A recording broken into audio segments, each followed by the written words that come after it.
Yo, I have been waiting for this one since pretty much beginning of this year to all the way up to my birthday. I watched this. Like someone sent it to me through a link. Like, hey, yo, it's finally out. Go watch this. And I'm like, yo, what is it, man? I watched it and I was like, oh my god. Umamusume Pretty Derby, beginning of a new era. Finally able to stream here worldwide with subtitles and everything. Dude, this took forever to watch because last time I remember, the first three seasons, they aired like regular anime, so you can watch them once a week. Then you had the Road to the Top OVAs, which were literally airing on YouTube, so you can watch them live if you want to with everybody else, which blew the expectations out of the water. They didn't realize how popular this series was overseas, and it's starting to steadily gain. Then finally, when I saw the trailer to that movie, I'm like, yo, every time they make a new piece for Umamusume, it gets better and better. And this is no exception whatsoever. Because god damn, man, Umamusume beginning of a new era is just that movie. A movie of a coming of age story like it usually is within these stories, but it really grabs you by the reins and tell you to giddy up, partner. But yes, this is what this movie's about. It involves three main characters, and I believe it happens around the same time as Road to the Top to certain events that happens within this movie. And it has four main characters, I mean. The first main character is Jungle Pocket, or Pocky for short, and she is the new main character to the story. She is the one of the shonen protagonists feel like she wants to be number one. She wants to be at the top. She wants to be the strongest, the best there never was, and everything. That's what she wants to become. And she likes doing this by challenging strong opponents. So when she beats those strong opponents, she herself feels like she's have achieved something great in her accomplishments. Just hold on to that, because this is going to have a true meaning later on. Then there's the other three characters. First one is Dansu Fire. Dansu Fire kind of becomes the main character like a little bit later on within the show, but when she starts racing with her is when she starts to shine out and become a new main character. Then there is Manhattan Cafe, a horse girl you don't really get to see race within the movies, but she is there with a spark. And it's kind of the oddball, the black sheep among the main characters, but she is pretty interesting. I do love her design. And I was not expecting her singing voice to sound so girly compared to the way she looks and acts. Like, yo, what gives? Then finally, there's my personal favorite in this movie, Tachyon. Dude, I was not expecting Tachyon to be like this. I saw the trailers to Tachyon, like, yo, I knew nothing about this, but apparently Tachyon was supposed to be one of the best. One of the best of the best, man. Like, everyone was cheering for Tachyon. Tachyon had this, like, when you see an anime, you see one of those scientist females with the long sleeve coats to the point you can't see their hands at all. But they're extremely smart. They calculate everything to the minute detail. All of that stuff. And she was definitely into the science role, where she was always making a concoction, analyzing, gathering data. She'd be disinterested in certain things, but when she raced, man, she shined. She would have all these formulas gathering around her, and she becomes faster than the speed of light. It's insane animation every time she ran with this mad look on her face as she knew what she was doing. And to top it all off, she wasn't even in peak condition. She's not even peak condition. This girl had a freaking foot injury, and she won it all, even to the point where her foot, she couldn't race no more. So, these four all have a dream of becoming number one. And the plot of the story is what drives a person to keep going. What makes them want to keep coming back to this road, to this track, to keep on doing no matter what it takes. Even if their bodies are broken, even if they could die, they keep coming back to this. Even if they are out of the race for years, they have this inner voice in their head saying, you can do it, you can do it, you can get back on that track, and you can keep going. is an example of humanity. There's always those humans out there who have the drive to keep going. They have that spark. They see it.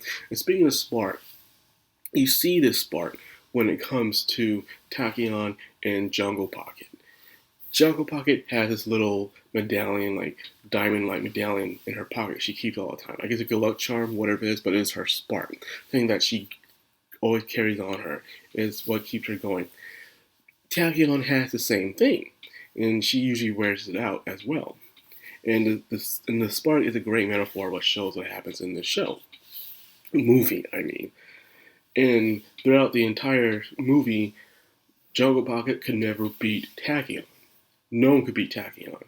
And so it was very heartening where you find out that her foot is injured. She can no longer race. And she just is like, oh well, that's too bad. But however, she shows very big interest in the three other main characters, saying that they're the ones to bring in the new era of horse racing girls. So she's been analyzing, helping them out. But the girls are kind of disturbed by her, by how she actually is so disinterested in racing just because she lost her footing. And it's to the point where you finally get to see the Pretty Derby happen. Jungle Pocket wins the Pretty Derby. She wins it. But it doesn't feel that good. She gains everything, man. She gains the stardom, the popularity, merchandise, this commercials. Sorry, I have to do that every time I talk about someone gaining stardom. I have to say that line from Ratchet and Clank, Ratchet Deadlock, because it's one of my favorite lines. Commercials. That's all it is. She has interviews and all that stuff. She's in there at the top, man. Everyone realizes who she is. They see her as the best. But she doesn't see herself as the best no more. No matter how many races she competes in, is because of one thing I said before. She likes to race strong people. And those strong people she races, she likes to beat so she can feel the satisfaction of her victory, of what she achieved. It isn't just her being number one, but being those who also have the potential of being number one. So when she couldn't beat the Derby without Tachyon, despite winning it all, she felt empty inside. She felt like her victory was false. So her spark started to die out in a way, or a sense of guilt, you could say. Then there's Tachyon's version. Tachyon pretends that she doesn't care. She tries to force herself as in that she's upright. She's going to continue her life trying to make calculations, analytics on how to help the other horse girls become number one.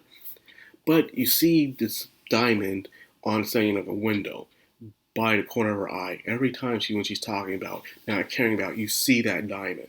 And it's a kind of a metaphor saying that she pretends she doesn't care. She doesn't ignore it, but the spark is still there. It is still there, but she doesn't want to look at it. She can't look at it because it scares her so much that she has to acknowledge the spark that's beside her. And at the end of the movie, she kind of does acknowledges it, realizing, especially when she found out that someone is going to take her place, she stops for a moment, like, take my place, and turns around, like, yo, is this really how you're going to be satisfied with this? Someone will take your place without you fighting for it whatsoever? Are you satisfied with this ending? So that's how it is at the end. The other two are main characters, but they're not that much main characters. Like Dansu Fire and Manhattan Cafe. Like I said, you don't see much of Manhattan Cafe really racing because she's mostly sick most of the time, and you see her start racing a bit towards the end of the movie. But then Dansu Fire becomes the new rival to Jungle Pocket, where in that final race that they had with Tachyon, it unleashed a spark within Dansu Fire. Now she wants to become number one as well, and she tries, even though she has a bit of doubt towards the end, and she feels like, man, races she wins, she can't beat Jungle Pocket. So even she has that kind of feeling. But all at the end, at the end goalpost, we have one of my favorites, no, my absolute favorite from the OVA Road to the Top, Opera O. Opera O shows up, and she is the undefeatable, the invincible number one horse girl. So she is the end goal. She is the end of the journey that they have to beat. And Jungle Pocket does do it. She finds her spark, she finds what she has to be, and beats Opera O, become number one. And she gives out a mighty war cry. Finally feeling satisfied with her victory. She finally fought a worthy opponent. This also creates a new spark for the other horse girls as well, making them want to join in as well. Even her own mentor, Fuji-san, also wants to go back into horse racing as well, despite not seeing herself as a winner because of the past. It even makes Tachyon comes back. And at the end, they sing. They sing their song together, the four main characters, showing that this is their story. And that at the end of the beginning of a new era. I gotta say, this was fantastic. It was amazing. I mean, I can't believe how good this was. Like, oh my god. I love this so much. The character development within a short span of a movie, clocked out at like, what, 1 hour and 30 minutes, I want to say, tops, because there was the credits, so probably actually a little bit more than that. I guess close to 1 hour and 40 something minutes, I guess. But despite that, it was great. The animation, side games know how to make that animation. Yo, I know if I was an animator or a fan of a manga or game, and I knew that someone's favorite manga or game or light novel was going to be animated by side games, I would be so envious of them. Like, yo, you're about to have one of the most underrated. And I do mean underrated, because not a lot of people talk about side games animation. They're just not talking about Science Suru's animation, but it's always Madhouse or it's going to be Mappa and stuff. But everyone always sleeps on freaking side games animation. They have that money, boy. You gotta thank the Yakuza for that shit. But yeah, fantastic. And not to mention, it's not even done yet, people. No, next year we're getting Cinderella Grey, which is based off a manga that already has over 130 chapters, I believe. So yeah, we're not even done there. We got more to go. So who knows how long they can take this. And it's not going to be animated like the way it was with the original series. You see, only the OVAs and the movies were animated by Side Games, where the actual series, Umamusume Pretty Derby, was animated by another studio. So the animation was okay, but it wasn't good as Side Games animation. But this next coming anime of Umamusume is going to be animated, actually by Side Games. So you're going to have that top quality animation. And who knows how many seasons they can make of this, because the manga is still going. So, I'm excited. So, all my Horse Girl fans out there, man, are you excited for what's come? It's a new Love Live for me. Yeah, Love Live is still going, but I needed something new, something fresh, and this Umamusume thing, it's been pretty good. Pretty good. So anyways, that's all I got for this video. I hope you guys enjoyed. If you did, like, comment, subscribe, and of course, hit that bell icon. This has been Madcrownxox, all anime. Signing out.